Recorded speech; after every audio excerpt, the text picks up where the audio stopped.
అందరికీ నమస్తే. I know మీరు చాలా మందికి చూసి అబ్బా! మళ్ళీ వీడేనా మొన్ననే కదరా నిన్ను చూసినా మళ్ళా చూడాలా నిన్ను అని అనుకుంటున్నారేమో. బట్ ఫ్రాంక్లీ నా చేతిలో ఏం లేదు. All I can promise you is a great film. ఇప్పుడు దాకా నన్ను సీరియస్‌గా ప్రశ్నలు అడగడం మీరు చూసారు. ఇప్పుడు చాలా వల్నరబుల్‌గా చాలా మిమ్మల్ని నవ్వించే పాత్ర చేయడం నాకు చాలా హ్యాపీగా ఉంది. ఇది ఆహ్, సినిమా నేను 2 మంత్స్ క్రితమే ఇదే హాల్‌లో మేమందరం మా టీమ్‌తో కలిసి చూసాం. అందరం నవ్వుకున్నాం. చాలా హ్యాపీగా అనిపించింది. అవి మళ్ళీ థియేటర్‌లో ఏప్రిల్ 18వ తారీఖు మీరు చూస్తే మళ్ళీ అవి రీక్రియేట్ అవుతాయని నేను బలంగా నమ్ముతున్నాను. కృష్ణప్రసాద్ గారు మా ప్రొడ్యూసర్ గారు ఎంతగా నమ్ముతున్నారో నేను కూడా అంతగానే నమ్ముతున్నాను. ఆహ్, ఇది ఆలస్యం అయ్యుండొచ్చు కాస్త విడుదలకి. దానికున్న కారణాలు మీకు ఇప్పుడు అర్థమైంది. కానీ 18న మాత్రం ఏమాత్రం లేట్ చేయకుండా మీరు దయచేసి బుకింగ్స్ ఓపెన్ అయినప్పుడు టికెట్స్ బుక్ చేసుకొని థియేటర్స్‌కి రండి. వి అష్యూర్ యూ గ్రేట్ లాఫ్టర్.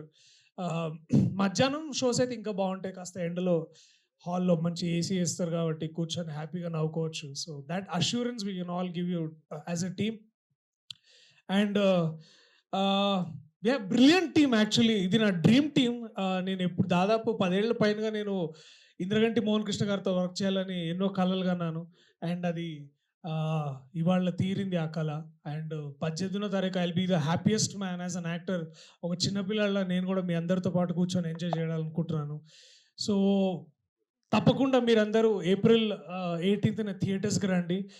ఈ సినిమా గురించి మరిన్ని వివరాలు నేను చెప్పడం కంటే పాత్రికేయ సోదర సోదరీమణులు అడగడంతో వాళ్ళు అడిగిన తర్వాత మేము చెప్పడంలో ఆ హ్యాపీనెస్ ఇంకా ఎక్కువ ఉంటుంది. So, thank you all the team members.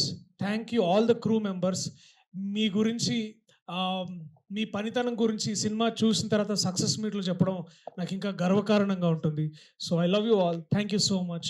I'll see you soon in the theatres on April 18. Thank you so much. Priyadarshi garu, పెళ్లి చూపుల నుంచి మీ జాతకం చాలా బాగుందన్న విషయం మా అందరికీ తెలుసు. అవునా? ఇంతకీ మీరు జాతకాలు అవునా ఏంటండి? మాకు కనిపిస్తుంది కదా కెరియర్. జాతకాలు ఖచ్చితంగా నమ్ముతాను. అంటే కేపీ సార్ జాతకం బావుంటుందని తెలిసి సార్‌తో ఈ సినిమా చేసినా అనమాట. ఉగాదికి మీరు చూసుకోలేదా జాతకాలేవి?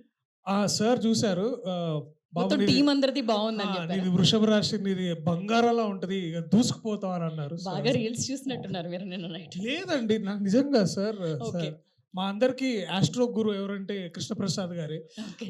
సో, అంటే మాకు ఎప్పుడు సార్ అంటే బేసిక్‌లీ ఎట్లుంటదంటే మా అందరికి ఇక్కడ ఇట్లా డౌట్ వచ్చి ఇట్లా సార్ చూడంగానే అంటారు అంతే. ఓకే. Okay sir. దర్శి కొంచెం ఇక్కడ మనం ఆగుదాం. ఓ 2 డేస్ ఆచితూచి అట్లా వెళ్ళాలని అన్నప్పుడు we'll all feel. But basically yeah! బావుండే అంటే సార్ తోటి ఒక ఏమంటారు ఒక positive force of nature is Krishnaprasad garu. అలాగే ఇంద్రగంటి సార్ తోటి వర్క్ చేయడం ఇట్స్ లైక్ మీ ఫేవరెట్ టీచర్ దగ్గరికెళ్ళి ఒక అద్భుతమైన విషయం నేర్చుకున్నట్లుంటది. It's going like to very happy school. I mean not school కాదు. బట్ ఇట్స్ లైక్ ఒక చెట్టు కింద కూర్చొని ఒక పెద్దన్న మాట చెప్తే ఎట్లుంటది. ఇప్పుడే కలెక్టర్ గారు వచ్చారు. ఏంటి సార్ జడ్జిమెంట్లు అయిపోయినాయా బాగా? ఓకే. షూటింగ్ తెలుసు. మీరు కావాలని షూటింగా? ఎందుకంటే మీరు చాలా బిజీ యాక్టర్ అని చెప్పాలనే కదా! మీకన్నా కూడానండి. లేదు. బిజియెస్ట్ యాక్టర్ ఎవరున్నారంటే వడ్లమాని శ్రీనివాసరావు గారే. ఓకే. ఆయన ఎప్పుడు బిజీ అనమాట. అక్కడ వైజాగ్‌లో ఉన్న రోజుల్లో కూడా విపరీతమైన జడ్జిమెంట్లు, ఆ బిజీలు. మళ్ళీ ఇప్పుడు sorry to take so much of your time. I know మీ అందరికి ఆకలేస్తుంది అనుకుంటా. టైం 8 అవుతుంది.